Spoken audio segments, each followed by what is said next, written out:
Bom dia a todos os presentes, professora Evelyn Poiares, curso Esfera, segunda fase de trabalho.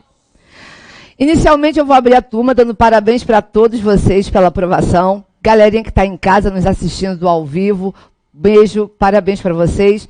E convidar a todos a assistir a nossa aula nesse sábado maravilhoso de segunda fase de trabalho.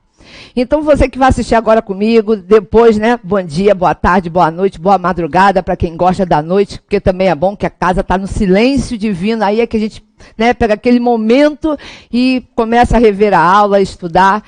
Preste atenção que hoje começa o nosso primeiro passo da nossa aprovação. De trabalho, reclamação trabalhista. E antes da gente começar a falar de peça, como é que faz o endereçamento, como é que eu tenho que qualificar as partes, eu preciso conversar com vocês inicialmente sobre o nosso curso, sobre a forma que nós vamos levar o nosso curso na caminhada da aprovação de vocês. Porque essa é a palavra positiva, aprovação, não é se eu passar, já passei. Vai ser assim. E é um trabalho árduo? É um trabalho árduo. Existem ansiedades, expectativas, cobranças. Eu sei que é isso, eu já passei por isso lá atrás, passei por isso também, fiz o exame da ordem, aquela cobrança não como hoje, mas eu também passei pela primeira e segunda fase, então eu sei exatamente o que cada um de vocês nesse momento está passando. O nosso curso, vai ser apresentado da seguinte forma. Vocês já tiveram a aula com a professora Maria Inês, maravilhosa, e ela conversou com vocês sobre o edital, também falou com vocês sobre a bibliografia a ser utilizada. E eu só vou reiterar essas informações e endossar as informações da professora Maria Inês Gerardo. Mas, gente, presta atenção no que eu vou falar com vocês. Isso aí, por mais que eu seja quem não me conhece, deixa, né, eu falar novamente, professora Evelyn Poiares, eu sou uma pessoa que sou muito espontânea e gosto de brincar, gosto de levar a vida na leveza. Mas vocês têm que entender que essa nossa segunda fase é um momento de dedicação. Não adianta chegar aqui, participar da aula, ficar o dia inteiro do seu sábado e além das aulas extras que acontecem durante a semana, se em casa vocês não fizerem o papel de vocês. Tem que ter essa troca. Vocês vão ter acesso às professoras full time, tempo integral. Nós já temos o nosso grupo de WhatsApp criado, então quem não fizer parte, me manda um WhatsApp, está aqui meu telefone. Professora, sou o aluno do curso Esfera, segunda fase de trabalho, me manda o convite ou me adiciona. Eu vou adicionar vocês hoje, quem está em casa também, faça isso. A professora Maria Inês já adicionou vários de vocês aqui no nosso grupo. E o grupo vai servir para quê? Trocar informações. É muito bacana esse curso, esse grupo, porque diante do grupo de WhatsApp, as dúvidas surgem. E às vezes aquela pergunta que você gostaria de fazer em sala de aula, mas está acanhado, você joga no grupo, e aí eu te respondo, um colega também ajuda. É muito importante colocar uma coisa na cabeça de vocês. Não pode permanecer com dúvida. Não existe, essa pergunta é burra, pergunta idiota, nada disso. Burrice, idiotice, é sair daqui com dúvida.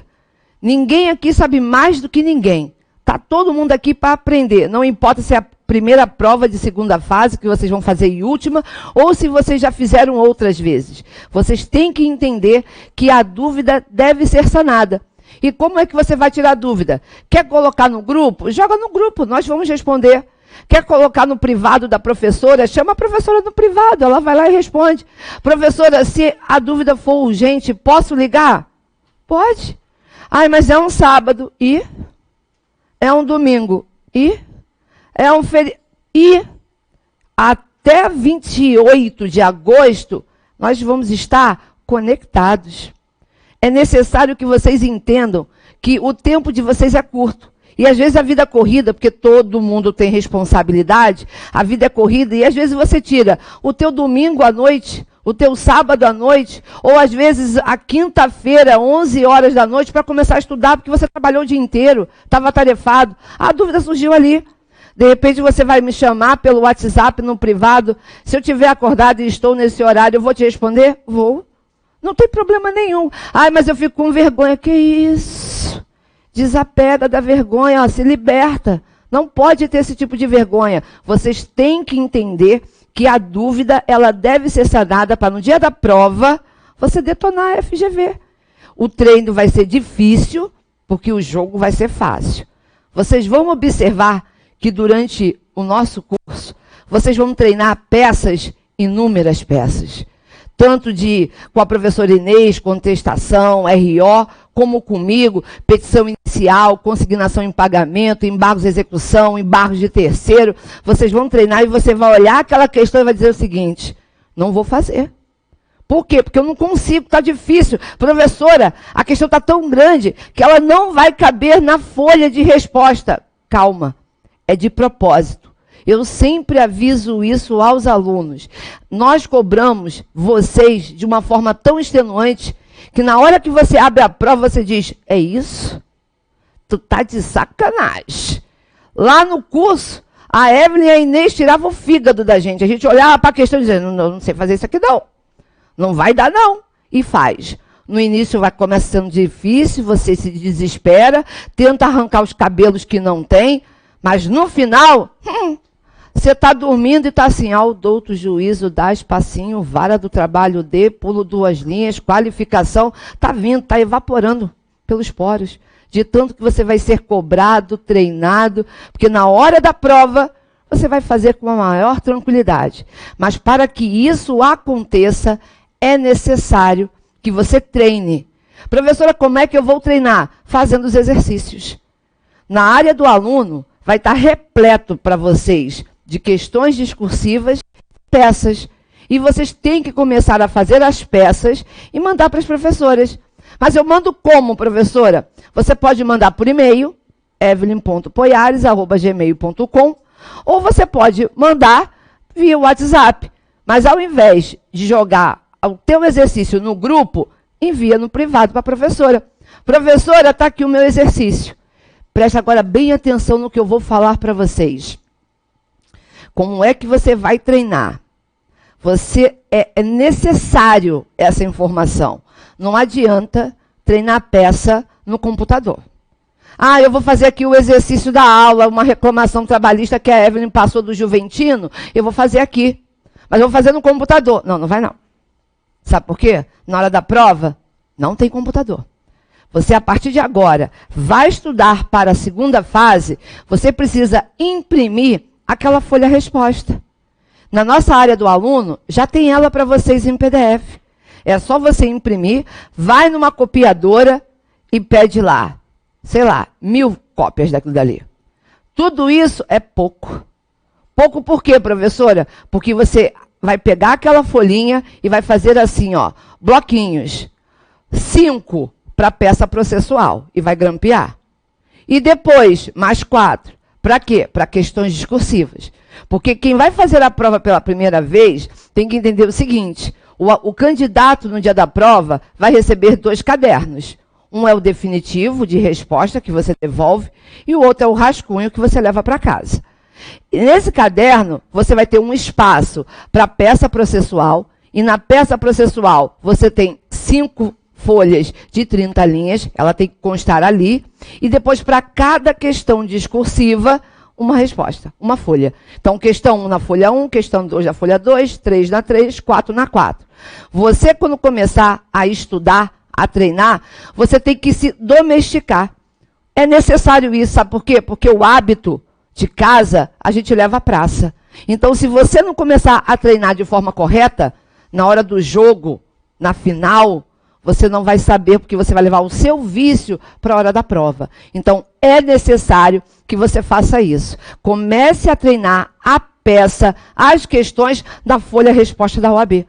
Mas por quê, professora? Primeiro, para saber se o que você está escrevendo e a forma que você está escrevendo está correta. Segundo, se o espaço, você vai entender, vai aprender a domesticar o espaço. Porque na hora da prova, tá lá a folha, as linhas, com as margens. Você não pode nem escrever aqui, não pode escrever abaixo, não pode escrever acima. É 0. Tudo isso daqui vai ser desconsiderado. A tua peça, as tuas questões, tem que ficar dentro desse espaço delimitado. escreveu fora das margens, a banca nem considera. Então, você precisa se domesticar. Isso mesmo, professor? Domesticar. Você precisa estar familiarizado com a prova. E você só vai conseguir fazer se você começar a treinar na folha padrão. Professora, eu comprei um caderno para justamente ficar treinando. Pode? Pode. Você vai ter 2 trabalhos. Vai escrever no caderno e na folha. Tem que fazer isso. É um rigor necessário. Por quê? Porque a banca, eu costumo dizer para vocês que a banca só tem um papel, que ela não vai conseguir reprovar vocês. É a finalidade dela. Porque ela corrige num rigor sobrenatural. Ela está ali para descontar a vírgula que você não colocou. A fundamentação correta, às vezes, você indica o artigo 457 da CLT. Só que a tua resposta não está no 457, está no parágrafo 1º do 457. Você coloca o artigo, mas não coloca o filhote dele. E aí, deixa de ganhar o 10º da fundamentação. Ah, professora, mas eu indiquei a súmula. Eu indiquei a súmula correta. Indicou não, ficou faltando o filhote. A resposta estava aqui. E aí, a banca, ela corrige com um rigor tão grande que quando você... Ah, mas eu quis dizer. Esse é o nosso problema.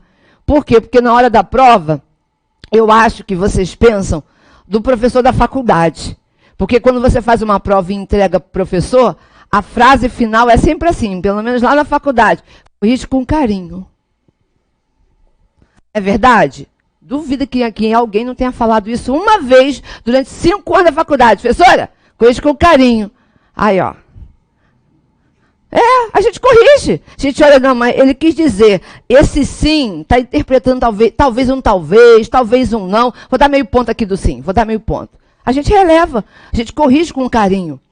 O examinador, padrasto, madrasta, vilão, Jack, estripador. Por quê? Porque ele não quer dar ponto nenhum para vocês. Então, se você não indicar a fundamentação correta, como a banca exigiu, não vai levar pontuação. E sabe como é que vocês vão corrigir esses defeitos? Treinando. Precisa. Mas não adianta só fazer. Ah, eu fiz. Aí eu digo, cadê? Você fez? Fiz. Mas como é que eu vou saber se você fez se você não mandou para mim? Eu preciso corrigir. Os exercícios passados por mim, vocês mandam para mim. Os exercícios passados pela Inês, mandam para a Inês. E aí, a gente vai olhar o exercício, vai corrigir e vai mandar o feedback para vocês. Às vezes, eu gosto muito disso, quando o meu aluno me manda via WhatsApp, eu abro na tela do computador a peça, a questão, e aí eu vou corrigindo em áudio. E aí, não se assustem, porque vocês vão ouvir os áudios mais loucos possíveis. Porque eu vou chamar a atenção de vocês. Eu falo assim, esse pão que você escreveu aí estava com orégano. Estava cheiradão. Da onde você tirou essa resposta? O professor, assim, desse nível. Se eu tiver que falar, Zé Ruela, que letra é essa? Eu vou falar, Zé Ruela, que letra é? Tá doido? Faz de novo. Por quê? Porque a banca, ela é tão criteriosa que ela busca qualquer justificativa para não te pontuar. Olhou o edital? Uma das regras do edital é letra legível. Vocês viram isso? Tem lá, letra legível. Aí você começa a fazer a prova. Aí no início é tão bonitinho. Ao juízo. No final, já está assim. Isso aqui é nesse sistema de deferimento local da... Não, não é não. Porque você está cansado. E aí você escreveu, isso aqui é nesse termo, pede deferimento local, data advogado OAB. E aí a banca não vai entender. Você acha que o examinador que vai corrigir a tua prova, vai pegar a tua resposta e vai dizer, não, peraí, deixa eu tentar ver o que ele escreveu aqui. Isso aqui é um A, não, é um S. Não, isso aqui é um OAB. Não entendeu? Ele vapo. Não pontua. Porque a letra tem que ser legível. Ah, mas professora, a minha letra sempre foi assim, feia. Vai deixar de ser, irmão. Por quê? Vai comprar um caderno de caligrafia. Vai fazer letra de imprensa, letra de forma. Porque a cursiva para você não dá. Você tem que prestar atenção. Professor, isso é sério? Muito. Várias vezes, olha, já estou nessa cachaça de OAB, né? Aqui com o curso Esfera, meu filho mais velho tem 18. Eu vou botar a idade da Maria Clara, que tem 16. Há 16 anos, nessa brincadeira. E nessa brincadeira, várias vezes, o aluno vem para cá, para naquele momento, pô, vou ter que recorrer aqui dessa questão. Aí eu digo, mas sabe por que você vai ter que recorrer? Olha a letra que você escreveu. Olha a tua letra. A tua resposta está aqui, está correta. Só que o examinador não conseguiu entender a sua caligrafia. Às vezes é a sua caligrafia que, Deus o livre, te leva à reprovação. Então, assim, fez a peça? Faz o seguinte, pede para tua mãe, mãe, dá uma lida aí, vê se você consegue ler um parágrafo, 2. A letra está legível? Vai para tua esposa, para o teu colega de trabalho, para o teu vizinho, para qualquer pessoa, porque eles precisam compreender o que você está escrevendo. Porque se tiver difícil, cara, eu não consegui entender não, essa letra aqui está complicada. Você tem que se esforçar para escrever uma letra legível. E eu preciso ver a peça de vocês, por quê? Porque eu vou sinalizar se a peça, se a tua letra, se a tua redação está complexa. Se você está escrevendo demais, está perdendo folha, está perdendo tempo, está perdendo linha. Ou se você foi muito objetivo e não atendeu o padrão de resposta da questão. Essa troca de informação nós vamos utilizar ao longo do nosso curso. Então, é necessário treino, treino, treino, treino. Por quê? Porque 6 passa, 7 passa, 8, 9, 10. Óbvio que eu quero todo mundo com 10 aqui, óbvio. Mas, sinceramente, o que o teu cliente quer saber é a cor da tua carteira. Azul, para uns rosinha, para outros vermelhinhos. É isso que ele quer saber, se você é advogado. Eu já sou advogada há 22 anos. O meu cliente nunca me perguntou assim, quanto tirou na OAB? Nunca. Por quê? Porque para ele não importa. Para ele o que importa é que você já é, de fato, por direito, advogado. E para isso você precisa ser aprovado. 6 passa? Passa. 7, 8, 9, 10, não importa. O importa é o quê? Passar. Vocês vão passar? Vocês vão passar? É isso aí. Primeira aula está todo mundo acanhado, no final da aula já vai estar todo mundo com apelido, vai estar todo mundo já no grupo perguntando onde é a felicidade líquida da comemoração. É assim. Primeira aula é isso, cadê a felicidade líquida? Para uns é a cerveja, para outro é o café, para outro é o suco. Felicidade líquida. Vamos comemorar, ok. Mas para isso, primeiro vamos para a guerra. Qual é a guerra? O treino. Puxão de orelha, dúvidas, momento de ansiedade. Sabe, igual um filme que tem muito antigo, que o cara está sonhando com a prova, que ele acorda e diz, eu não sei nada. Vai chegar um momento que vocês, cara, quanto mais eu estudo, mais eu acho que eu não sei nada. Isso é ansiedade. É a cobrança. É o capetinho aqui, ó, te azucrinando e você, sai daqui, maluco, vou passar. Já passei. Mas para isso acontecer, nós precisamos ter a dedicação mútua. Vocês, curso e professora. Material vai estar repleto na área do aluno, muito material, com modelo de peça, com textos. Tem texto meu sobre sucessão, sobre terceirização, sobre verbas decisórias, embargos, muito texto. Texto resumido. Para quê? Para que você estude em casa. Mas, professora, eu preciso comprar alguma doutrina? Não. Preciso comprar algum manual com modelo de peça? Não. Tudo que você precisar para a sua aprovação está aqui. Com o curso e com as professoras. Tudo. Tudo mesmo? Tudo. É necessário que você tenha a CLT. Já compraram a CLT de vocês? É necessário a CLT. Eu coloquei na área do aluno 2 indicações, são sugestões. Uma, a minha chegou essa semana, que eu ainda não tive nem tempo, é da Ariana, a Rosinha, tá? Que é o bom dessa CLT organizada, que abaixo dos artigos vem as indicações das súmulas, das OJs, sei lá, do CPC, da Constituição Federal, tem a da Ariana, e também tem a do Renato Saraiva. São 2 sugestões. Tem de outros professores também, bacana. É questão de gosto. A gente sempre utiliza, né? A gente tem por hábito comprar ou da Ariana ou do Renato Saraiva. Mas você que vai decidir. Professora, tem uma da LTR, tem uma do professor Leone, tem uma de não sei quem. Ok. O que eu preciso é que vocês tenham um material atualizado. É necessário. E aí, presta atenção, porque a aprovação de vocês começa de hoje. E aí, eu vou falar uma coisa que é o óbvio. Você precisa conhecer do seu material. Qual é o material que você vai levar para a prova? A CLT organizada. A caneta. É ela que você vai levar. E aí não adianta você não ter a simbiose, a troca com a tua CLT. Essa CLT aqui, ela não pode ser de enfeite. Você vai passear na rua, vai lá, o advogado. Ele é advogado, ó, tá com o vademecum. Quem não conhece diz que é vademecum. Tira a dúvida. Você está com essa. É Bíblia? Bíblia? Não, vademecum. Para você é a CLT. Ah, já é advogado? Quase, falta pouco. Não adianta.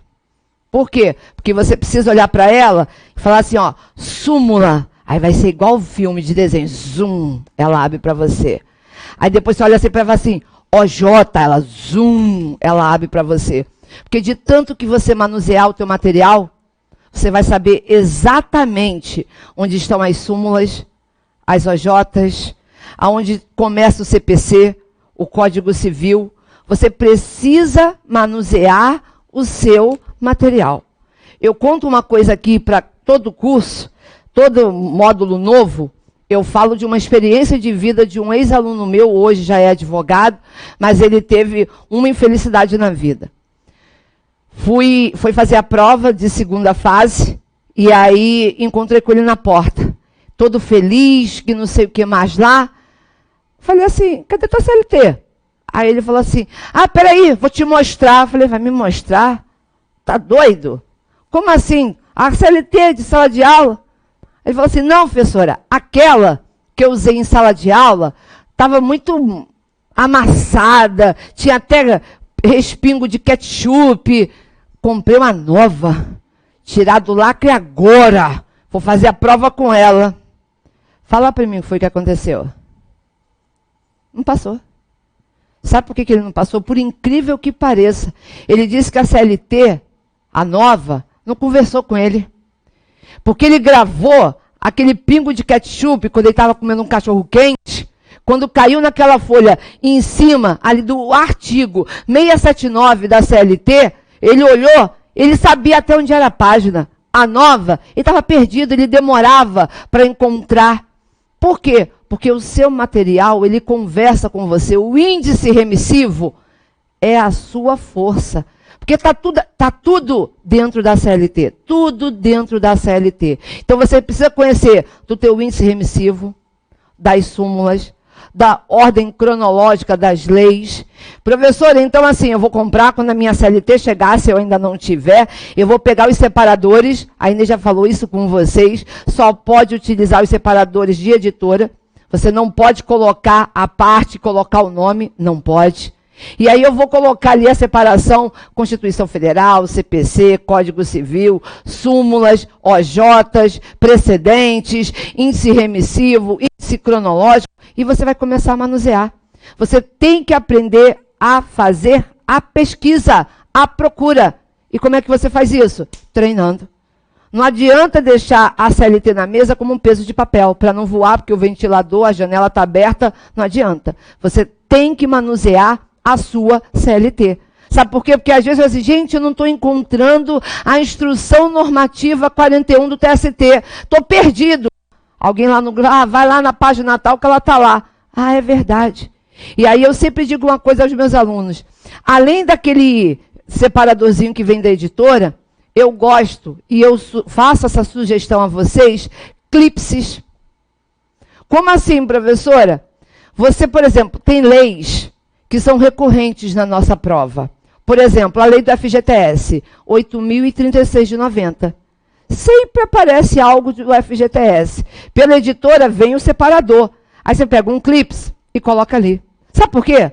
Porque às vezes você vai puxar, e de tanto que você vai para um lado, vai para o outro, rasga, voa o papel, sai dali. Com clips fica marcado. É fácil de encontrar. Então assim, colocou o separador, coloca um clips. Clips pode? Pode. Não tem problema. Eu posso fazer remissão, professora? Pode. Você não pode estruturar peça dentro do teu material. Mas remissão de artigo? Pode. Lá no índice remissivo? Pode. Abaixo do artigo ali onde eu estou lendo? Também pode. O que você não pode é estruturar. Nós também vamos utilizar aquelas canetas marca-texto, né? E aí, assim, a professora Inês tem uma regrinha de caneta, de cores, que eu acho bacana, só que é muito para minha cabeça, meu tic-teco não funciona. E aí, eu criei o meu, que eu acho mais fácil. E vocês vão usar o que vocês quiserem. Eu digo assim, eu peguei uma cor, a amarela, daquela caneta Lumicolor, e aí eu destaco naquele artigo, naquela súmula, naquela OJ, a palavra importante. Porque o amarelo, para mim, eu na minha cabeça, eu estudando, eu entendi que o que estiver destacado de amarelo é uma coisa importante, mas é uma regra geral. Entendi? E depois, eu peguei uma outra caneta marca-texto, o verde. Para quê? O verde serve para um artigo, uma súmula, uma OJ, que tem uma condição, uma exceção, um encargo. Fugiu a regra, eu peguei outra cor. Então, eu olho para a minha CLT, amarelo, regra geral, verde, condição, exceção, é o salvo, é um encargo, é um requisito. Só duas cores. Aí o rosa, R de reclamação, rosa de reforma trabalhista, quando está de rosa, é que aquele artigo, aquela súmula, foi prejudicada pela reforma trabalhista. Pronto, 3 cores. Eu uso assim. O rosinha para uma súmula que não deve ser mais aplicada, por exemplo, cargo de confiança. Sujeito está no cargo de confiança há mais de 10 anos. Saiu do cargo de confiança. O que acontece com a gratificação de função dele? Perde. Mas ele já está ali há 10 anos. Vai perder? Mas tem uma súmula que foi impactada pela reforma trabalhista, que é de número 372 do TST, que diz que perde o cargo, mas não perde a gratificação. Essa súmula, todo o redor dela, eu destaquei de rosa. Por quê? Porque quando eu olho para ela, eu digo, não posso usar. Porque foi impactado pela reforma trabalhista. Então, pintei de rosa, circulei toda ela, não uso. Criptonita, não posso utilizar. Foi revogada tacitamente pela reforma trabalhista, porque o nosso TST ainda não atualizou nossas súmulas. Não tirou lá a eficácia dela. Mas para a nossa prova, nós não vamos utilizar. Então eu faço isso. Eu uso 3 cores. Ah, professora, qual é o método melhor? Aquele que você melhor se familiarizar. Você vai decidir. A professora Maria Inês tem um método dela para fazer contestação em RO, que é o método MIG, que ela fala muito, bacana, que ela olha lá, postulou, ela linka. Para contestação, para recurso, maravilhoso. Em petição inicial, vocês vão ver o meu. E aí vocês vão adotar os dois. Não existe aqui o mais certo, o mais errado. Lembra sempre aqui, ó, família, parceria, união, tudo visando o quê? A aprovação de vocês. Vocês vão ser aprovados? Isso aí. Tem que ser assim. Já passei, sou advogado. Minha carteira está confeccionando. Só estou esperando o número. Tem que ser assim, eu acredito, palavra tem força. E você precisa acreditar na força da tua palavra. E aí, eu vou fazer aqui um parêntesezinho para a gente começar a nossa aula, que é muito importante. A gente vai se falar muito pelo WhatsApp. Muito. Vou escrever, vou mandar mensagem, vou mandar áudio. Vou aqui fazer, na verdade, já estou me justificando.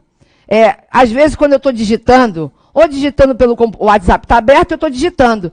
Mas eu parei de fazer uma petição lá no escritório e vim responder. Caps Lock está ativado. Caixa alta. Minha filha chamou minha atenção ontem. Eu falei, mãe, por que você está gritando? Eu falei, como? Mas gritando? Você está no WhatsApp, eu estou aqui no meu escritório. Mãe, letra maiúscula está gritando. A gente para. Muita informação para cá, ó. Porque está em caixa alta, eu não estou gritando com ninguém. É porque eu estou digitando e eu esqueci de desativar. Às vezes que é caixa alta, caixa baixa. Não estou gritando com ninguém. É a forma de escrever que quando eu ver, já foi. Então não é... Até porque se eu tiver que gritar, eu vou mandar o áudio. Tá maluco? Tá errado? Eu falo.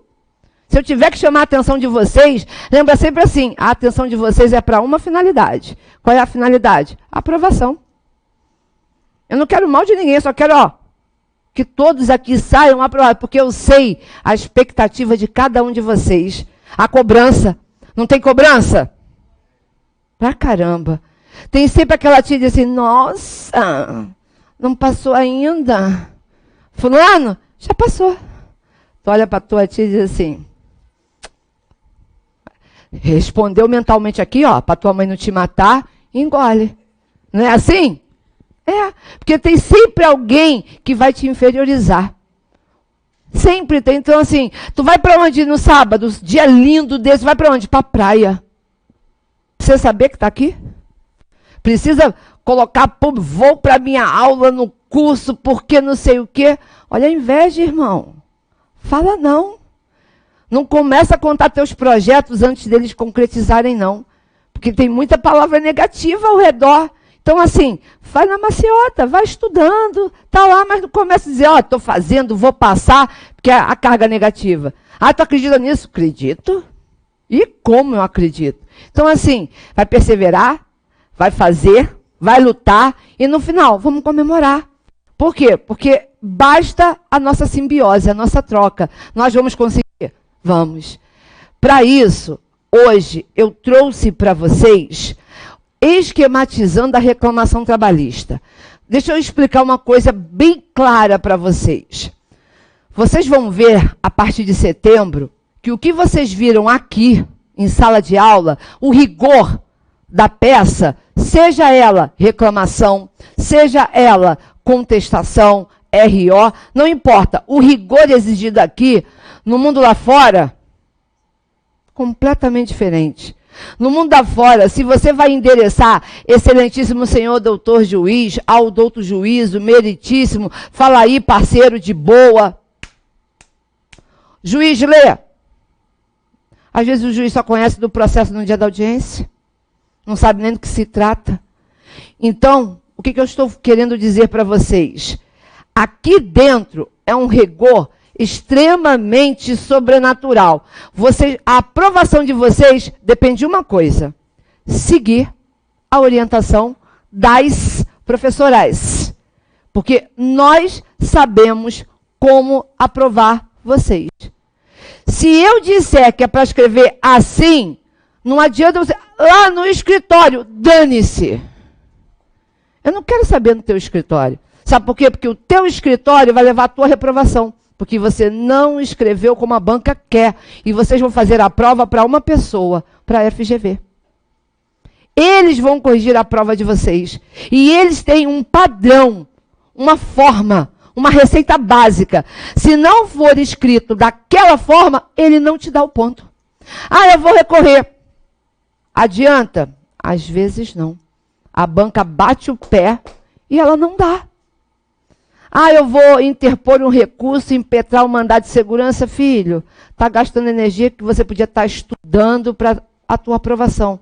Então, para isso não acontecer, naquele momento que a professora disser o endereçamento é assim, acabou. Não vai fazer de outro jeito. A qualificação é assim, acabou. Não vai fazer de outro jeito. Ah, mas lá no escritório, eu já trabalho num escritório que atua na área trabalhista e a nossa peça, lá, não quero saber, lá. É assim. Um aluno, quando chega para mim e diz, professora, eu estou tão preocupado. Eu falei, mas cá de quê, gente? Nunca fiz uma peça na vida. Estou com muito medo disso.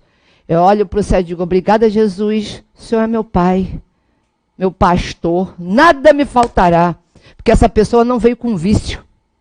Ela vai aprender da forma que eu quero. Porque quando você já vem com a peça do teu escritório, na tua cabeça, já está ela lá. E aí você tem que aprender o seguinte para o seu tic-teco. Do escritório é no escritório, para a prova é a da professora. Porque você não pode utilizar a regra do escritório para a prova. Não é que está errado, veja bem, não é que está errado. Mas, às vezes, a forma de escrita não vai receber a pontuação adequada. Entenderam isso daí? Deixa para o mundo prático na hora da prática. Quando você começar a advogar. Pegou a carteirinha, caramba, vou começar a advogar, show de bola. Pô, mas como é que é advogar? Tem um curso aqui também nosso, meu, de prática trabalhista para iniciante, mostra o passo a passo, aí você vai ver como é bem relaxante, porque aí eu vou mostrar para você como atuar na justiça do trabalho, mas depois, esse momento agora é aprovação. Então, preciso obedecer a professora Evelyn Poiares e a professora Marinês. É dessa forma que elas querem? É dessa forma que eu vou fazer. Combinado? Dúvida até aí? Alguma pergunta? Vamos começar então? Vamos começar a nossa aula. Presta atenção aqui. Deixa eu apagar aqui.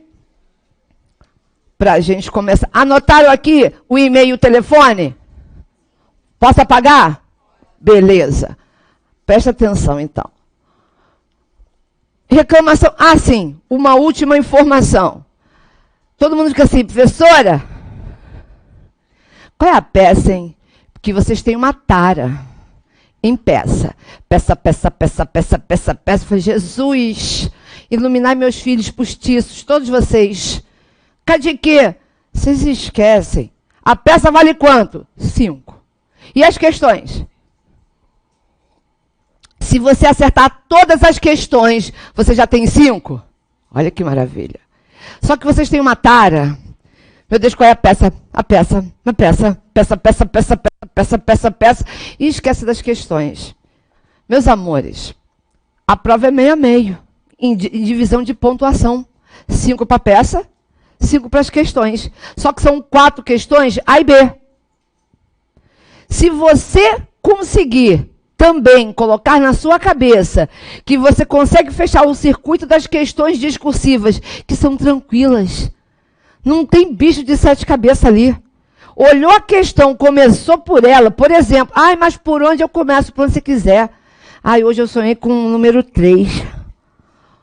Eu vou começar pelo número da 3, a questão 3. Então tu abre a porra do teu caderno e faz a questão 3. Relaxa. Olha, eu sou muito zen com isso. Começa por onde? Pelo início?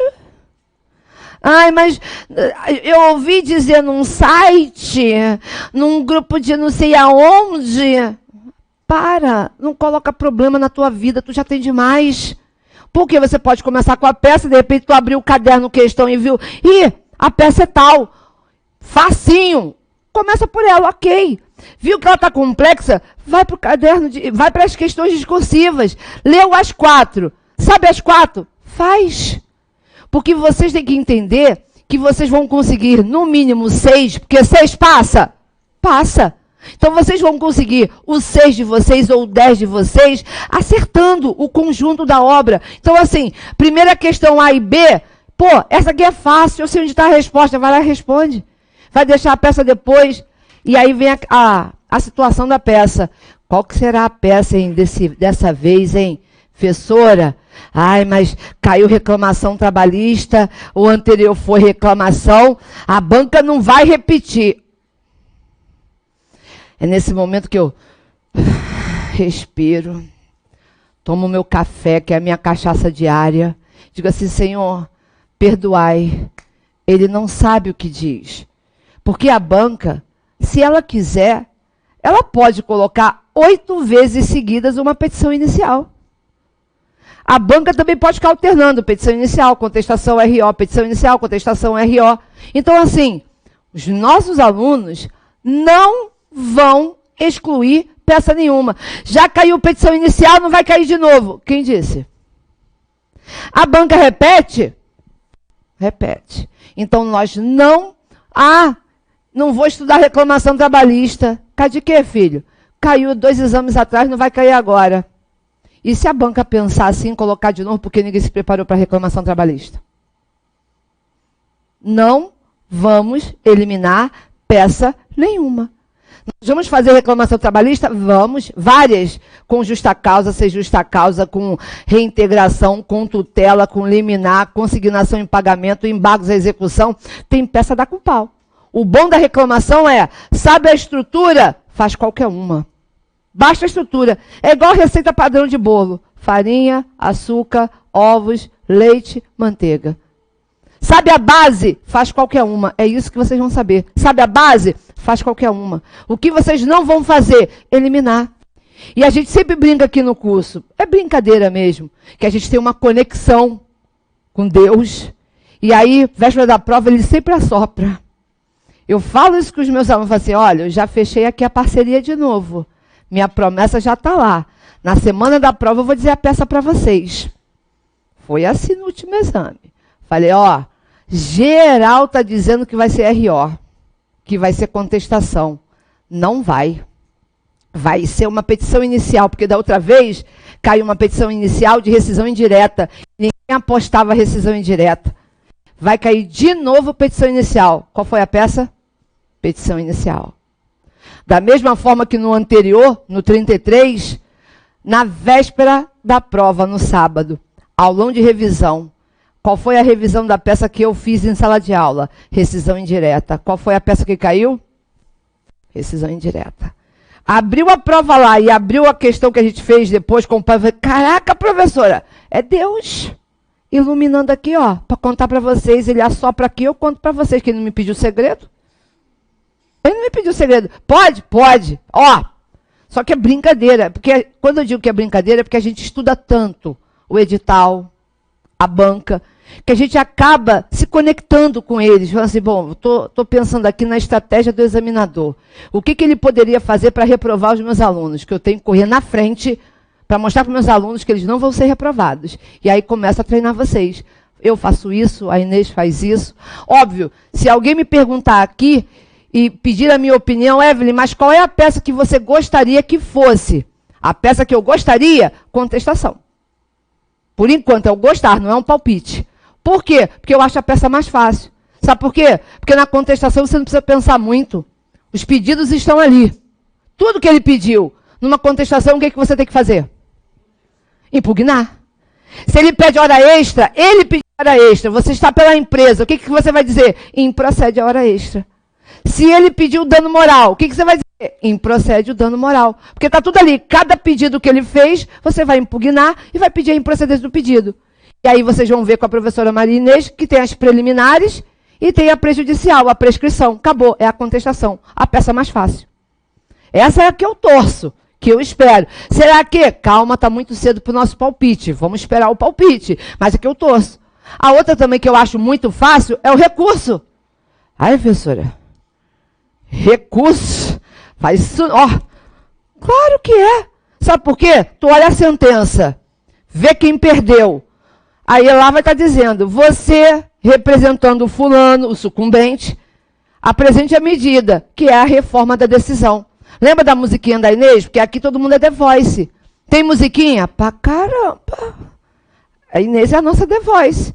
Negou segmento, agravo de instrumento, e aí o recurso também está para julgar conforme o seu cliente. A gente tem musiquinha, nós vamos cantar, nós vamos se divertir, para vocês, ó, memorizarem a estrutura da peça.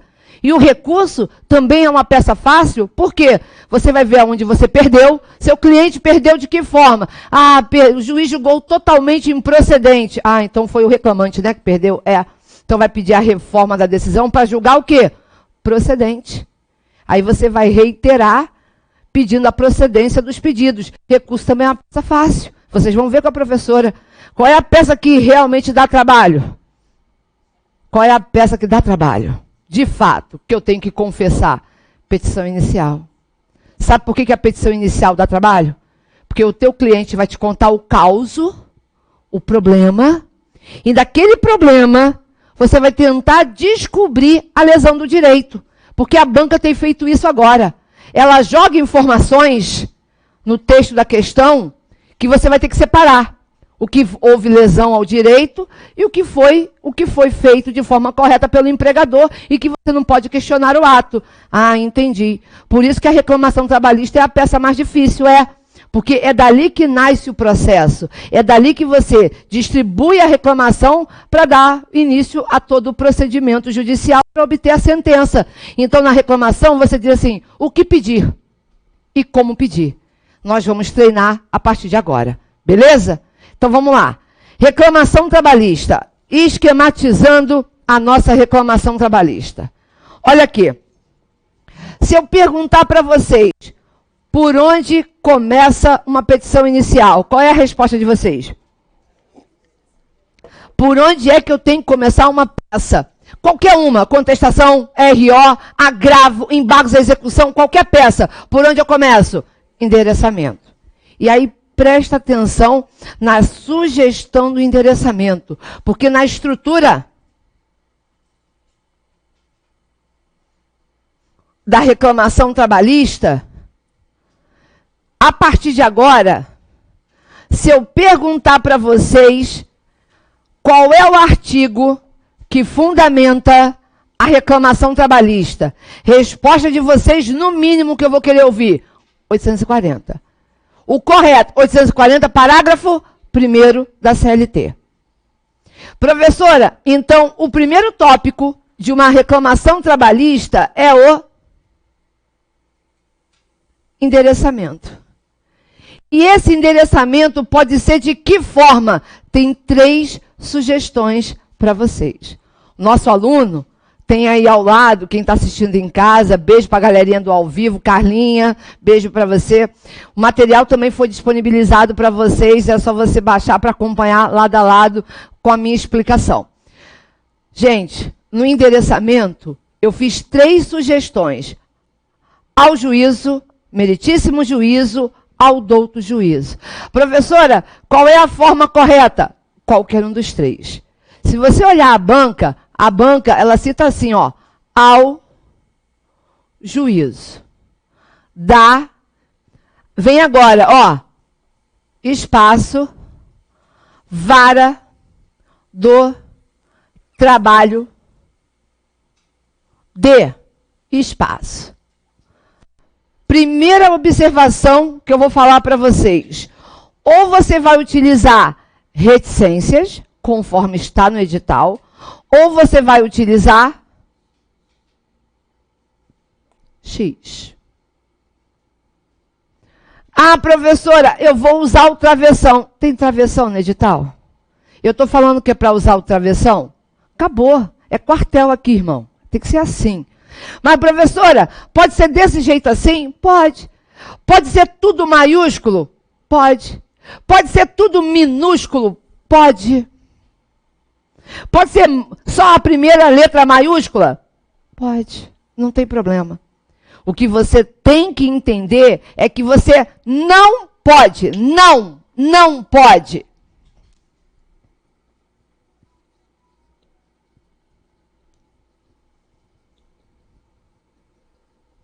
Você não pode. Já era. Desde 2015 já era essa norma. Agora é ao juízo, órgão jurisdicional. Não é mais, excelentíssimo senhor, doutor, juiz, não vai me reprovar. Porque o endereçamento, você já tem 1/10. Cada grãozinho que você adquire é a tua aprovação chegando mais próximo de você. Então, a partir de agora, o endereçamento ao juízo. Ou então, eu também gosto muito, ao douto juízo. Pode? Pode. Mas qual é que eu vou utilizar? Aquele que você se acostumar. O que eu peço a vocês? Utilizou uma forma? Vai até o final. Não fica mudando. Sabe por quê? Porque a tua cabeça, ela vai encher de informações. E se você ficar pulando de galho em galho, escrevendo de um jeito diferente, você não vai assimilar a forma correta. Então você precisa utilizar uma forma de endereçamento. Aqui você quiser meritíssimo juízo, ao douto juízo, ou apenas ao juízo. Até aqui de boa? Tranquilo? Professora, posso fazer assim, ó? Ao juízo, dá espacinho,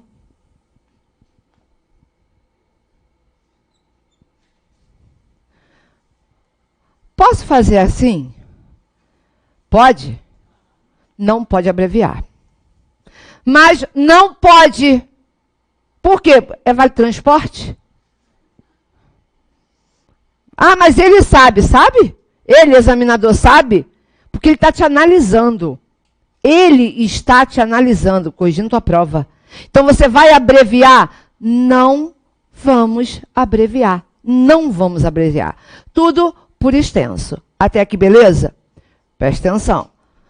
Quando você fala sobre endereçamento, ainda sobre o endereçamento, sobre as regras processuais, aonde é que deve ser distribuída uma reclamação trabalhista?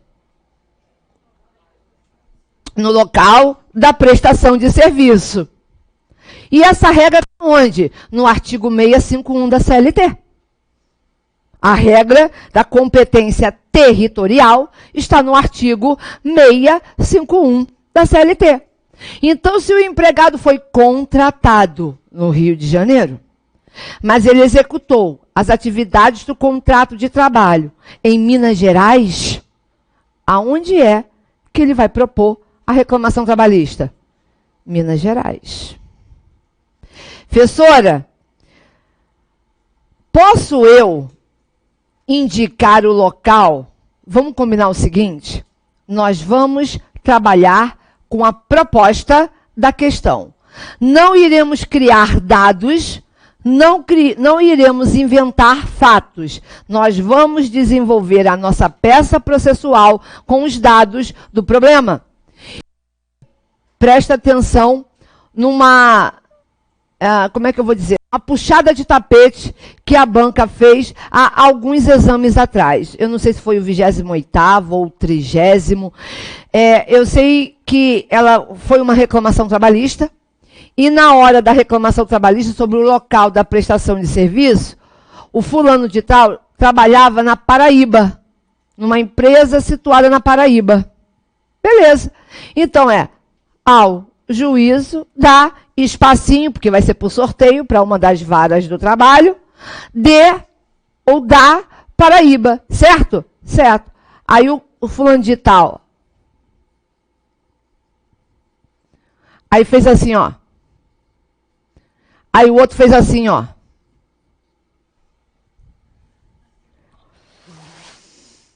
Baixa um ódio aqui, ó, que dá vontade de dar na cara de vocês. Está dizendo na proposta do problema se é PA ou PB? Não está dizendo. A gente não é bom de geografia. Aceita que dói menos. Por quê, professora? Teve aluno que colocou PA. Aluno colocou PB. Quem colocou PA? Só que presta atenção. Não zerou o endereçamento, zerou a peça. Eu lembro como se fosse hoje. Uma aluna chorou copiosamente. Eu falei, calma, estou chegando no curso. O que está acontecendo? Fui reprovada, não corrigiram minha peça, a peça está certa, não sei o que, não sei o que. Eu falei, calma. Cheguei aqui no curso, a aluna estava me esperando. Eu juro para vocês, eu fiquei mais de 1 hora olhando para a prova dela. Eu falei assim, ela está certa. A prova dela está certa. A peça está certa. As questões, 0. E eu sei entender. Depois de muito olhar e não entender, eu olhei para o endereçamento. E ela colocou PA. A banca zerou a peça dela integralmente, porque ela indicou o estado errado. Por quê? Se a informação do problema não foi dada, para que você vai colocar? No momento do nervosismo, falta de atenção, ela trocou. E aí? Ela foi reprovada. Professora, vocês recorreram? Claro. Adiantou de quê? De nada. Por quê? Porque ela prestou uma informação que não estava na proposta do problema e ainda errado. Então, assim, nós vamos trabalhar com a proposta do problema. Se lá disser que foi contratado no Rio e trabalhou em São Paulo, vai endereçar para onde? São Paulo. São Paulo SP, né? Mas para quê, gente? Eu sei que... Mas para que você vai criar uma dor de cabeça para você? Então, você vai trabalhar com os dados fornecidos na proposta do problema. Combinado? Sem inventar nada. Professora, mas eu posso colocar só assim? Mas se for Rio de Janeiro, você pode abreviar? Então, acabou. Não vamos abreviar. Sabe o que pode abreviar? Pode abreviar. Sabe o que pode abreviar? Súmula. Orientação jurisprudencial. Constituição Federal. Isso pode. Número. CPF. Isso pode. Mas, dentro do texto, nós não vamos abreviar. Combinado? Dúvida até aí? Pergunta até aí? Ok.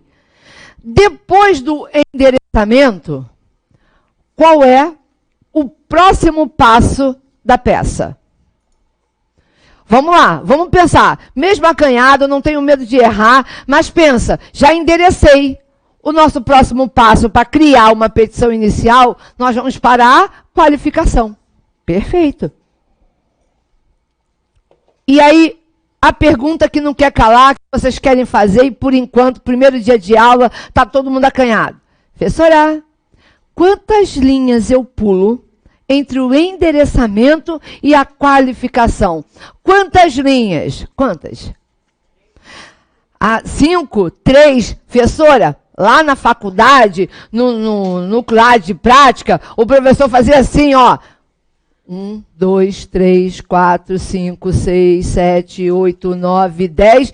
E eu começava a qualificação aqui. Entendi. Quer reprovar? Você está doido? Está cheirado?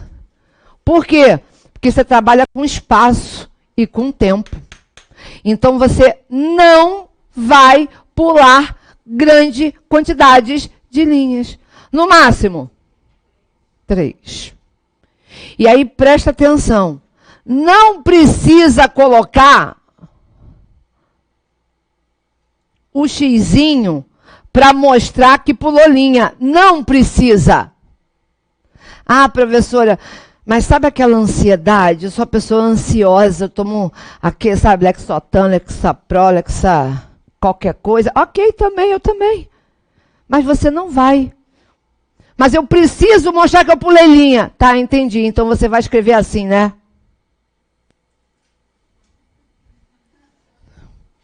Eu vou escrever. Pode? Pode. Precisa? Não.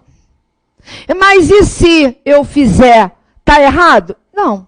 Mas eu não aconselho. Porque não precisa. Basta pular 1, 2, 3 e começar a qualificação. Acabou. Ai, mas eu fico mais calma, aquele... Estou tranquila. Se eu disser que ali tem 10 linhas, posso colocar? Pode. Mas eu não aconselho. É antigo, sabe? Não precisa. É só pular. 1, 2, 3. E aí você vai começar por onde? A qualificação. Quem é o seu cliente? É o autor. É o reclamante. Presta atenção ali no quadro. A regra numa qualificação diante de uma reclamação trabalhista, esses são os dados obrigatórios. Nome completo, nacionalidade, estado civil, profissão, identidade, CPF, PIS, nome da mãe, data de nascimento, endereço completo com CEP e agora a indicação do correio eletrônico.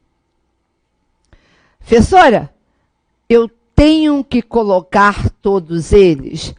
Presta atenção no que eu vou falar com vocês agora. Isso é muito importante. Nós vamos qualificar de acordo com a proposta do problema. Se o problema disser que José da Silva é brasileiro, casado, portador da identidade 1, CPF 2, carteira de trabalho 3 e mora na rua X, quais são os dados que você vai usar? Esses. Ah, professora, mas não deu o nome da mãe, não deu a data de nascimento, o endereço eletrônico. Se a banca não fornecer o restante dos dados, nós não vamos inventar. Entenderam? Nós vamos trabalhar com a proposta do problema. Os dados fornecidos pela banca. A banca indicou lá que ele é brasileiro, casado, auxiliar de serviços gerais, identidade 1, CPF 2, carteira de trabalho 3. Endereço, rua X. É isso que nós vamos colocar. Professora, pior cenário. Qual? A banca não disse nada, a não ser o nome e a profissão. Mas a banca não disse se era brasileiro, se era casado, solteiro, identidade, CPF, PIS. Não veio nenhuma informação. Como eu vou fazer? Tem duas alternativas para vocês. Duas. A primeira é a indicação de cada item desse seguido por reticências. Ou a que eu mais gosto, seguido do nome Aqui é só um exemplo do nome.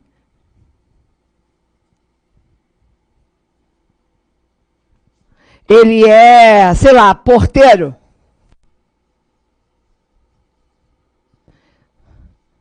Aí vem, ó.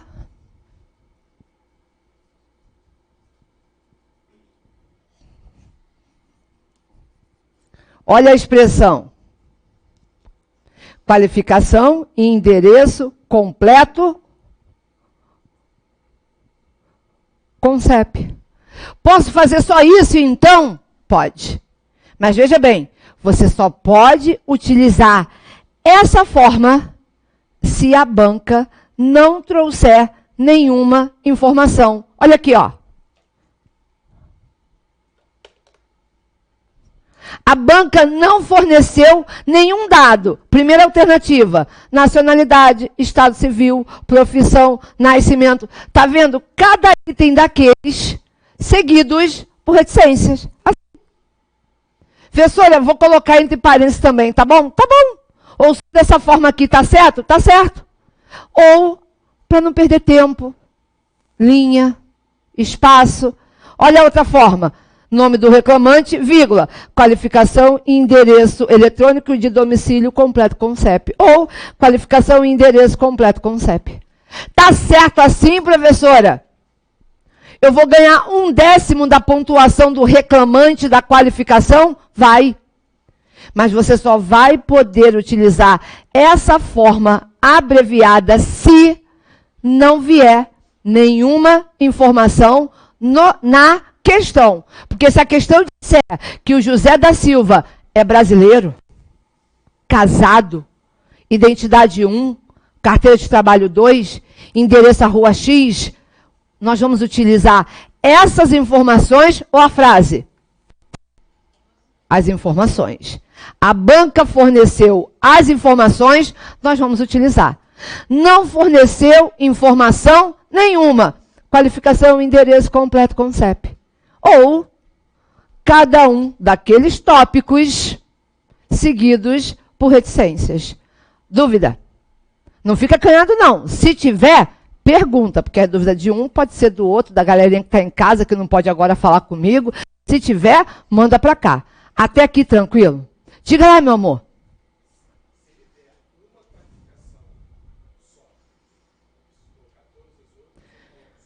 Perfeito. Boa pergunta. Professora, a banca só deu uma qualificação, carteira de trabalho. Ele é porteiro, carteira de trabalho. E não veio mais nenhuma. O que eu posso fazer? Nesse caso, eu colocaria José da Silva, porteiro, carteira de trabalho 01, qualificação e endereço completo com CEP. Ou, quem quiser, a forma maior. Sabe qual é o problema da forma maior? Gasta muita linha, perde muito tempo de ficar colocando. Mas é aquele que eu disse desde o início, hein? Vou voltar à minha frase, aquela palavrinha anterior. Você precisa ter uma forma de escrita. Qual é a forma de escrita? Você tem que se acostumar com algum padrão. Se você está familiarizado com a primeira hipótese, nacionalidade, reticências, estado civil, reticências, profissão, reticências, você vai assim até o final. Vai embora. Não, professora, eu tenho que ganhar tempo, porque é pouco tempo de prova, então eu tenho que economizar a linha, eu vou utilizar daquela forma ali se não vier informação nenhuma. Pode? O que você não pode ficar pulando de galho em galho. Faz de um jeito, faz do outro, sabe por quê? Porque na hora da prova vem a indecisão, vem a ansiedade. Então você precisa estar acostumado. Ainda te digo mais.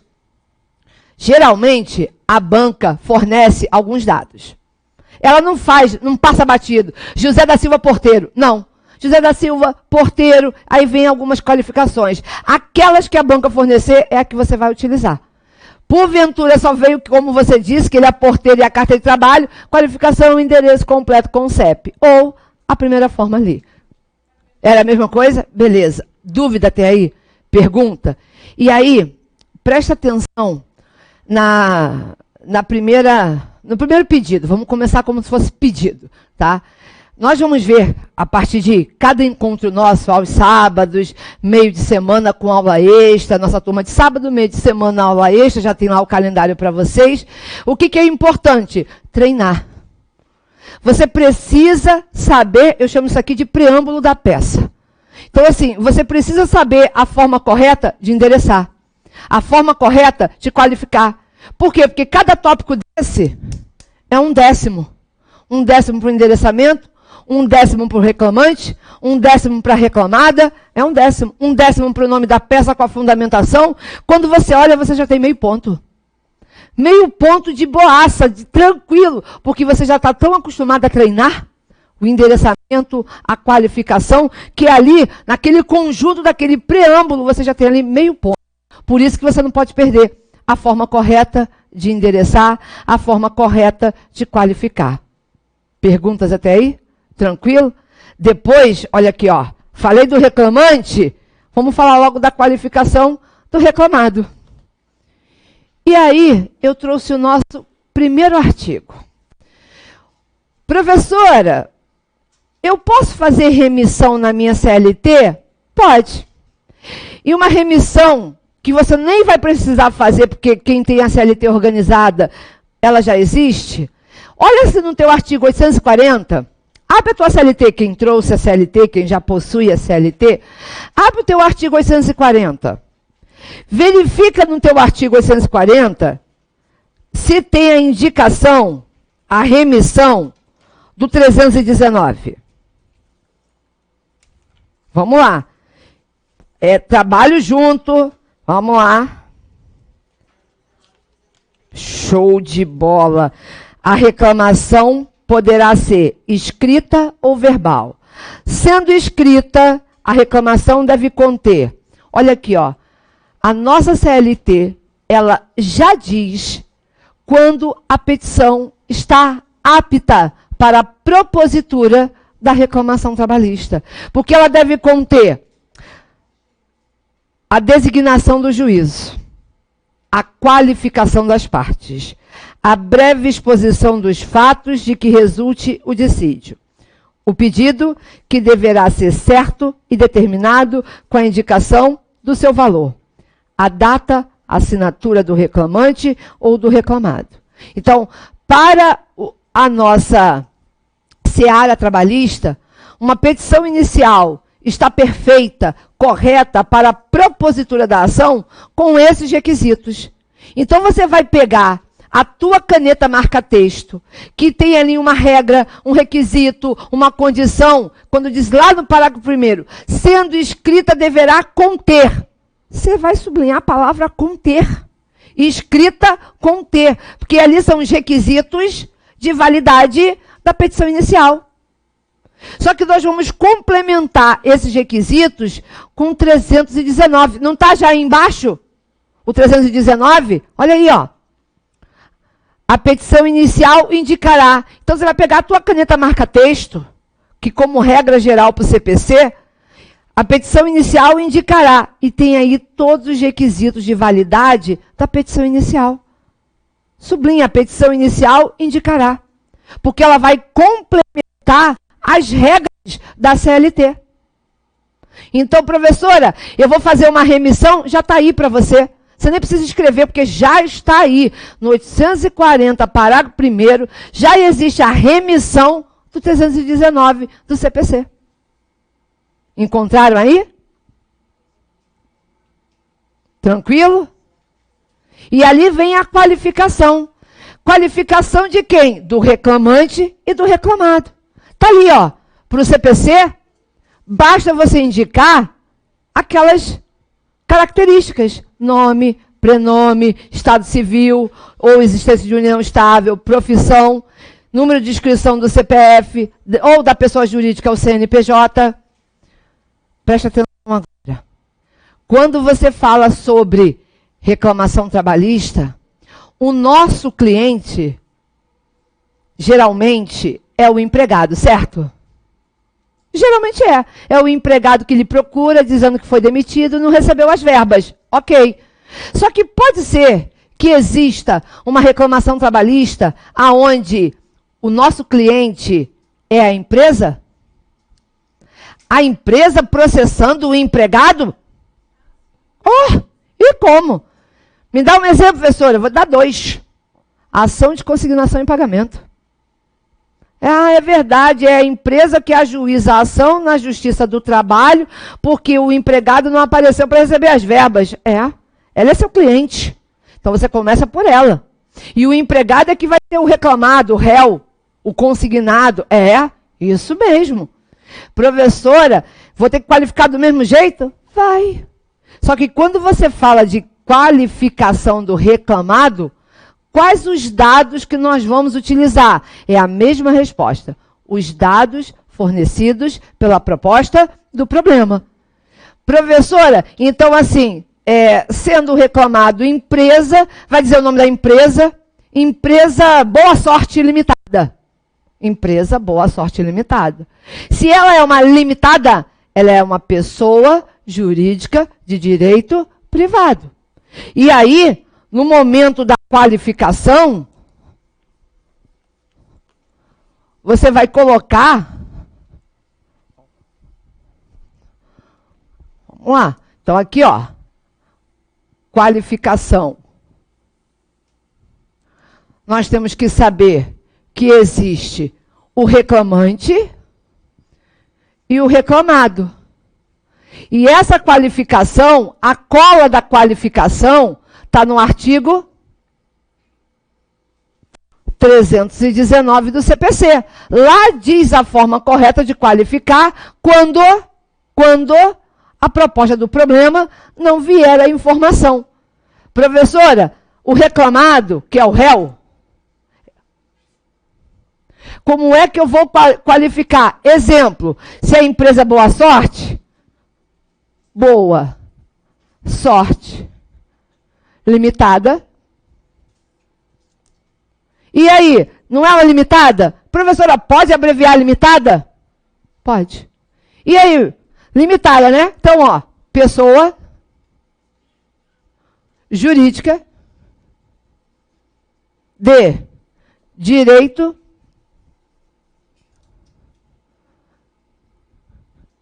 privado.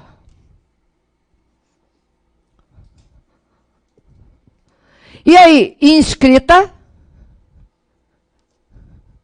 no CNPJ. Professora, pode abreviar CNPJ? Pode. Cadastro Nacional de Pessoas Jurídicas. Sob o número, vírgula, estabelecida no endereço completo com CEP. Pode abreviar? Pode. CEP? Pode. Professora, dúvida? Qual? A banca não deu nenhuma informação da empresa. Só disse assim, que a empresa Boa Sorte está situada na capital paulista. Empresa Boa Sorte, situada na capital paulista, qualificação e endereço completo com CEP. Então eu também posso utilizar a expressão qualificação e endereço completo com CEP? Pode. Eu dei a primeira sugestão aqui para vocês. Deixa eu ver se a segunda está aqui. Não veio. Não botei. Mas poderia. Porque ali, ó, eu fiz o agente ciências, como eu coloquei aqui no quadro para vocês. Então, você pode colocar lá, empresa Boa Sorte Limitada, pessoa jurídica de direito, aí tem que ver se é privado ou público, que pode ser uma terceirização e você tem que qualificar. E ali, ó, inscrita no CNPJ, endereço eletrônico e completo com CEP, pelos fatos e motivos a seguir expostos. Mas, professora, eu posso só colocar Boa Sorte, qualificação e endereço completo com CEP? Depende. Depende do quê? Dos dados fornecidos pela proposta do problema. Se o problema disser que essa empresa está situada no endereço X e que o CNPJ dela é o 00.000, o que vocês vão indicar? Isso. Que ela está situada no endereço X e que o CNPJ dela é 00.000, pelos fatos e fundamentos a seguir expostos. Tranquilo até aí? Pergunta até aqui? Mas eu tenho. Presta atenção. Nós vamos praticar muito isso em sala de aula. Às vezes, a proposta do problema traz situações diferentes. Como assim? Primeira situação, sucessão. Começa a narrar a história para vocês, você vai abrir a prova, vai ver que é uma petição inicial, o sujeito está contando a situação para o advogado e está falando o nome da empresa. Boa sorte, boa sorte, boa sorte, boa sorte, boa sorte. No final da narrativa diz assim, mas a empresa Sorte Velha demitiu o empregado, pois adquiriu a empresa em tanto do tanto do tanto. Aí a pergunta vai ser, eu fazendo para vocês agora, quem vai ser o réu nessa reclamação trabalhista? Porque eu fui contratado pela Boa Sorte. E a empresa Sorte Velha me demitiu, porque comprou a Boa Sorte. Quem é o réu nesse processo? Professora, numa sucessão, o artigo 10 e o artigo 448 da CLT falam a mesma língua e dizem o quê? Que o sucessor responde integralmente pelas obrigações decorrentes do contrato. Professora, você está dizendo então que nessa situação narrada, mesmo que ele tenha sido contratado pela Boa Sorte, e que a maior parte do contrato, 95% do contrato dele, tenha sido executado pela Boa Sorte. Quando a Sorte Velha comprou essa empresa e o demitiu, passa a fazer parte, integrante, dessa reclamação trabalhista exclusivamente a Sorte Velha. Quem compra, compra tudo. Ativo e passivo. Professora, eu não posso colocar os dois, não? Não. Uma sucessão, quem compra adquire a responsabilidade integral pelas obrigações decorrentes daquele contrato de trabalho. Então você vai ter que olhar a questão para saber se não existe uma sucessão. Nós vamos treinar isso em sala de aula. Porque nesse caso, aqui, não haveria dois réus. A Boa Sorte e a Sorte Velha. Não. Aqui essa reclamação trabalhista seria proposta somente em face da Sorte Velha. Porque foi o adquirente da empresa, a sucessora. Quer ver um outro exemplo? Uma terceirização. Você é o empregado da Boa Sorte e faz limpeza no supermercado Y. Quem é que vai participar dessa reclamação trabalhista? Os dois. E aí é necessário a qualificação dos dois. Do empregador e da tomadora de serviço.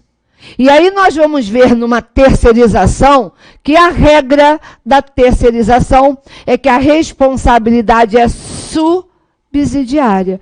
Por que é subsidiária? Porque se o principal não pagar, quem é que paga? O tomador. O tomador toma para si a responsabilidade pelo adimplemento das obrigações. E aqui haveria a indicação de dois réus no polo passivo da ação. O empregador, que é a prestadora de serviço, e o tomador de serviço. E o que vai conectar os dois é o termo subsidiário. Porque se é terceirização e subsidiariamente, aí você vai colocar o outro. Nós vamos treinar isso daí. Beleza? Tranquilo? Dúvida? Qualificação, checklist. Professora, logo após a qualificação, o que eu tenho que pensar em relação ao preâmbulo da peça? O que é importante? Deixa eu fazer uma pergunta para vocês. Se alguém perguntar assim para vocês, é aquela história assim, posso tirar uma dúvida? É consulta. Mas fala que eu te escuto. Eu preciso, lá fora falando, abre aspas, eu preciso entrar com ação na Justiça do Trabalho. Aí você diz, mas cadê quê? Não, porque a empresa me mandou embora, não me pagou nada, e eu preciso entrar com ação. Pergunto eu para você que quero entrar com ação, preciso de advogado? Por que vocês disseram não? Ele pode entrar sozinho? Mas cadê quê? Pois é, verdade. Que já responderam, galerinha que está em casa. Na Justiça do Trabalho, por incrível que pareça, surreal, mas existe, a figura jurídica do juiz postulante. O que é o juiz postulante? É a capacidade postulatória de postular em juízo um provimento jurisdicional para solucionar aquele conflito de interesses. A regra pela Constituição Federal, artigo 133 da Constituição Federal, quem tem capacidade postulatória é o advogado. Vocês em breve. E eu como advogado. Ministério Público, Defensoria Pública. Só que a lei, por forma excepcional, empresta essa capacidade postulatória. Para quem? Para quem não é advogado. Nos casos previstos em lei.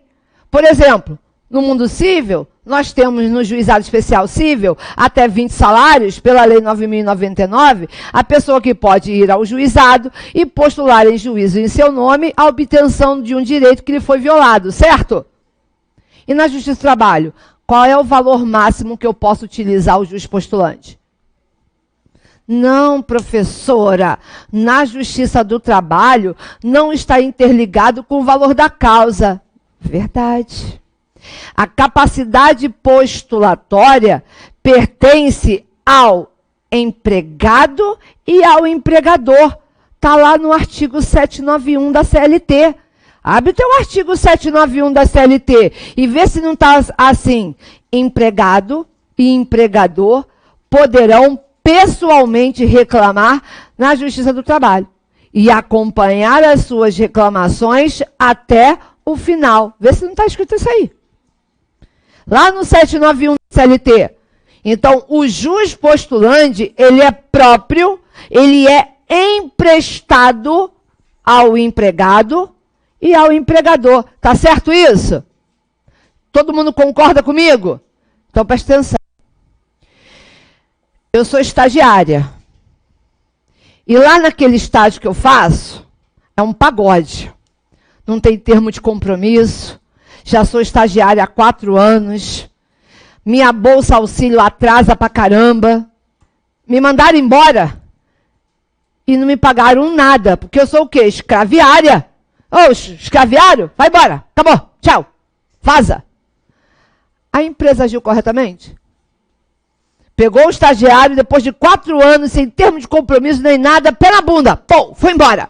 Não pagou nada. O direito dele foi violado? Ele é estagiário mesmo, de verdade? Não. Porque para ser estagiário, tem que seguir as regras da Lei 11.788 de 2008. É a lei do estágio. Você só é estagiário se essas normas forem obedecidas. Não foram obedecidas. Você pode ser enquadrado como empregado? O vínculo empregatício pode ser reconhecido? Beleza. Aí ele é estagiário. Mandaram embora, não pagaram nada para ele. Aí já diz, já sei, vou processar. Mas eu vou sozinho. Sozinho. É. Sem advogado, é. Porque eu pesquisei no Google e está lá, enciclopédia do Google, que o juiz pode ser errado. Então eu vou procurar aqui, ó, Google, modelo de reclamação trabalhista de estagiário. Aí o Google, pum, pipoca um montão de modelo. Aí ele Ctrl+C, Ctrl+V, junta e distribui. Pode. Ele pode fazer isso? Ele foi lá pro pai do Google, que sabe tudo. Google sabe tudo. Aí ele foi lá, modelo de reclamação trabalhista de estagiário, pedido de vínculo. Aí o Google faz a mágica. Aí ele vai lá, olha o que houve com ele, Ctrl+C, Ctrl+V, ajeita, cola, pronto. Minha inicial está pronta, vou distribuir, porque eu estudei e eu descobri lá que tem um tal de juiz postulante. Lê o artigo, Zé Ruela. Como assim, professora? O juiz postulante é aquele onde o empregado e o empregador poderão pessoalmente distribuir, reclamar e acompanhar as suas reclamações até o final. Estagiário é empregado? Ele pretende ser, mas ele é empregado? Então, cuidado com a pegadinha. O juspostulante, ele é próprio do empregado. Empregado passeia no shopping. Lembra do shopping? Quem foi aluno meu sabe disso. Empregado passeia no shopping. Subordinação, habitualidade, onerosidade, pessoalidade, pessoa física. Você só é empregado se passeia no shopping. Quando você apresenta esses requisitos. Se você pretende a identificação, o reconhecimento do vínculo, significa dizer que você é inicialmente trabalhador. Trabalhador é diferente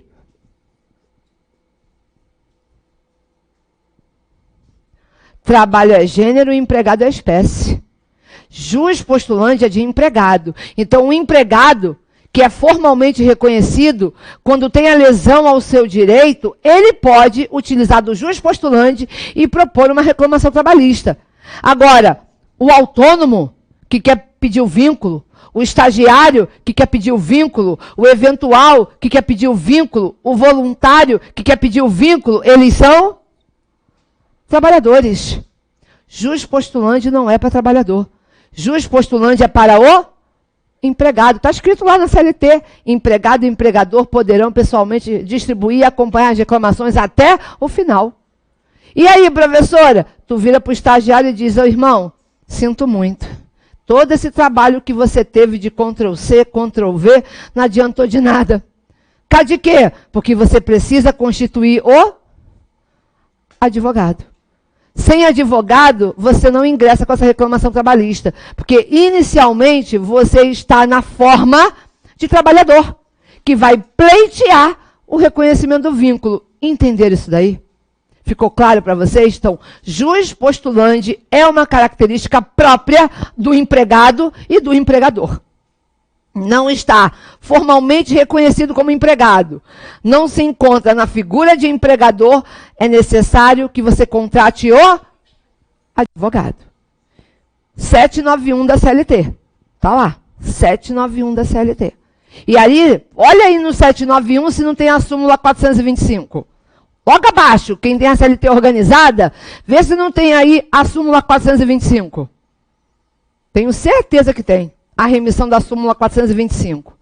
Por quê, professora? Porque a súmula 425 é a limitação do juiz postulante. Até onde vai o poder do juiz postulante? Por quê, professora? Porque não se aplica o juiz postulante.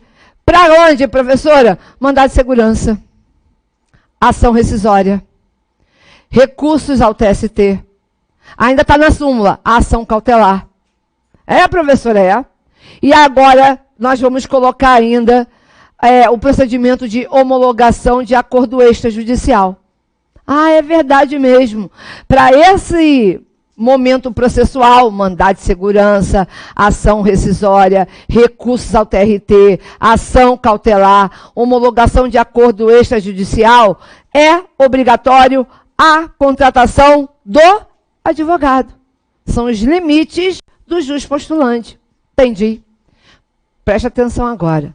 Professora, já entendi que na minha peça o advogado tem que aparecer, certo? Certo. Mas ele aparece aonde? Perfeito. Professora, ele aparece ao lado da qualificação do teu cliente. Se você está falando da petição inicial, vai aparecer logo após quem? O reclamante. Se você estiver falando da contestação, vai aparecer logo após quem? O reclamado. Empresa Boa Sorte, qualificação, endereço completo com CEP, vem perante Vossa Excelência através do seu advogado. Ah, é verdade mesmo. Se for petição inicial, vem o nome da parte, José da Silva, qualificação, endereço completo com CEP. Aí é a frase que vocês vão colocar. Vem perante Vossa Excelência. Pode abreviar essa daqui, professora? Pode. Vem perante Vossa Excelência. Vírgula, através do seu... Presta atenção agora aqui. Advogado, pode isso? Ah, mas é mais fácil. Lá quando eu estou no Zap, eu só boto o ADV. Vem perante o seu advogado. Infra assinado. Presta atenção agora. Obrigatório. Procuração em anexo. Tem que indicar isso? Tem. Qual é o documento que habilita o advogado para estar em juízo representando a parte, além da nossa inscrição na ordem, tudo direitinho? Qual é o documento que diz, eu sou advogado dele e tenho poderes? É a procuração. É a procuração que habilita, legitima o advogado para estar em juízo representando o interesse das partes. Verdade. Mas, professora, quando você fala de procuração, quais são os poderes de uma procuração? Quando um cliente te constitui, você tem poder para tudo? Cuidado. Porque quando você fala de poder, tem poder para o foro geral e poder para o foro especial. Está lá no artigo 105 do CPC. Vê se no teu artigo 791, quem tem a CLT organizada, vê se tem alguma remissão sobre os artigos 104 e 105 do CPC. Dá uma olhadinha, quem tem já a CLT organizada, quem não tiver, quando adquirir, vai pesquisar. Por quê? Porque ali fala sobre a capacidade postulatórias e justamente sobre os poderes da procuração. Ah, tá, professora. E ali, no artigo 105, vem dizendo que tem poderes para o foro geral, atos do processo, recorrer, contestar, falar em réplica, entendi, foro geral, petição inicial, distribuir a ação, contestar, mas o advogado, ele quer poder para o foro especial. E esse poder tem que estar expresso na procuração. Doutor, o senhor vai fechar acordo? Vou sim, excelência, fechamos um acordo. O dinheiro vai ser depositado na conta do escritório. Primeira pergunta do juiz. Tem poder? Para quê? Para receber. Aí você diz, tenho. Aí o juiz, prova. Porque ele é desses, ele quer ver. Como é que tu prova? Porque na procuração vai estar assim, ó, receber da quitação, reconhecer a procedência do pedido, firmar compromisso, acordar, discordar, renunciar, declarar hipossuficiência. São poderes para o foro especial. E tem que estar contido aonde? Na procuração. Por isso que na petição inicial, quando você diz lá, José da Silva, qualificação e endereço completo com CEP, vem perante Vossa Excelência através do seu advogado infraassinado, procuração em anexo. É obrigatório, é requisito de pontuação, a referência ao advogado. Entender isso daí? Ficou claro? Tudo bem, nós vamos ver que em algum momento a banca pode te falar sobre a procuração apudiacta. Aí você, oi? Procuração apudiacta de comer? Que é isso? Mandato tácito. Vê se não está no teu artigo 791, parágrafo 3º, que é o nome do advogado na ata de audiência, porque não tem a procuração. Ah, é verdade, está falando aqui, ó, na CLT, no artigo 791, acho que é o parágrafo 3º ou 4º, depois você cola aí para mim e me diz. É o 3º? Beleza, sublinha isso. São os requisitos da procuração apudiacta. mandato tácito. O que é o mandato tácito? Sou eu representando a parte sem a presença da procuração. Mas, professora, e aí? O que o juiz faz? Ele confirma a situação. Esse advogado aí é seu advogado? É. E aí o juiz faz constar o nome do advogado na ata da audiência. Aí está habilitado o advogado? Está legitimado? Sim. Só que tem um problema. Qual? Se o meu mandato é tácito, qual é o poder que eu tenho? Só para o foro geral. Professora, se é para o foro geral, posso receber o alvará? Posso firmar compromisso? Fechar acordo? Discordar, acordar, reconhecer a procedência? Não. Porque esses poderes, para o foro especial, precisa constar de forma expressa na procuração. Entenderam isso? Olha aí no teu artigo que eu estou falando. Vê aí se não tem eu acho que é a OJ 200 do TST. Vê se não tem aí, que fala assim: advogado munido de procuração de mandato tácito não pode subestabelecer. Acho que é a OJ 200 do TST. Se tiver aí, 200 e... Estou sem óculos, por isso que eu estou pedindo para vocês. Deixei meu óculos em algum lugar. 791. Ainda é azul, aí é que dificulta a minha leitura. Mandato... Deixa eu ver se ela colocou aqui. Então não tá, depois a gente faz a referência.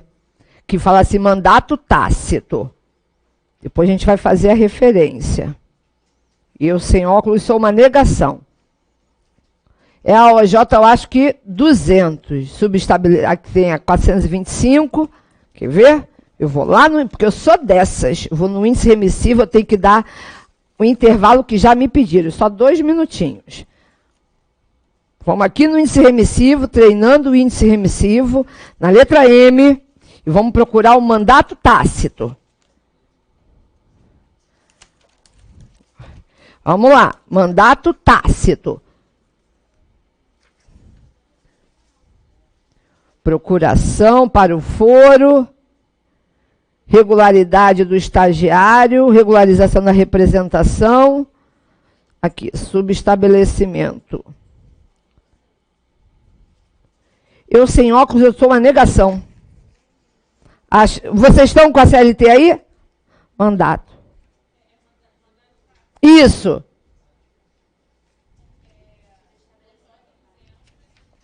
Isso aí. Já achou aí? Ó, J200, não é isso? Isso aí. Eu quero que vocês façam essa referência no artigo 791 da CLT. Essa referência.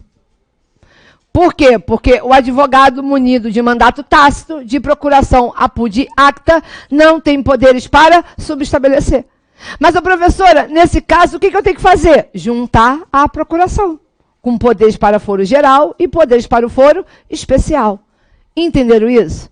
E para a gente fechar e tomar um cafezinho para o nosso intervalo. Quando você diz aqui, ó, vem perante Vossa Excelência, através do seu advogado infraassinado, procuração em anexo, presta atenção.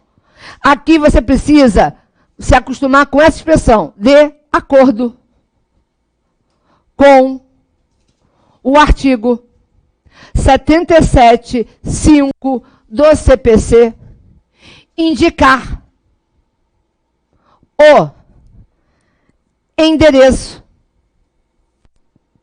completo com CEP, onde receberá as intimações e notificações. Vou abrir lá para vocês, está aqui no alto, está aqui no alto. O que eu expliquei aqui, ó. Deixa eu ver, sugestão. vem perante Vossa Excelência através do seu advogado, infraassinado, procuração em anexo, indicando o endereço profissional e eletrônico completo com o CEP, onde receberá as intimações e notificações conforme o artigo tal. É obrigatória essa frase? É. É isso que vocês têm que começar a gravar a partir de agora? Sim. Vou começar pelo endereçamento, vou qualificar o reclamante, citar o advogado, indicando o endereço completo com o CEP, onde ele vai estar com a procuração em anexo para receber as intimações e notificações, e aí você vai fundamentar e colocar o nome da peça que nós vamos ver daqui a pouco. Entenderam até aí? Perguntas até aqui? Dúvidas? Vamos tomar um café? Pausa de 10 minutinhos, a gente volta daqui a pouco. Beijo, beijo para vocês. Vamos lá, gente, intervalo para o café. Deixa eu parar aqui.